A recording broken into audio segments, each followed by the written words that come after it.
G. Raghavendra. I have completed my graduation in civil engineering. Then after completion of my graduation, I want to switch my career from civil background to IT background. Then I was searching for a good training institute. Then I came into picture about JSpiders Punjagutta, which was established 3 to 4 years back. After joining the JSpiders Punjagutta, at first I didn't know any programming languages.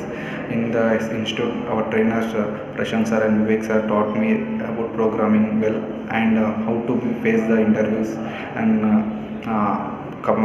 improving our communication skills and facing the people and gaining the knowledge how to be prepared for interviews. They told everything, so that's why I cracked the job, and after many of rejections of my interest, and then later on that I cracked my job.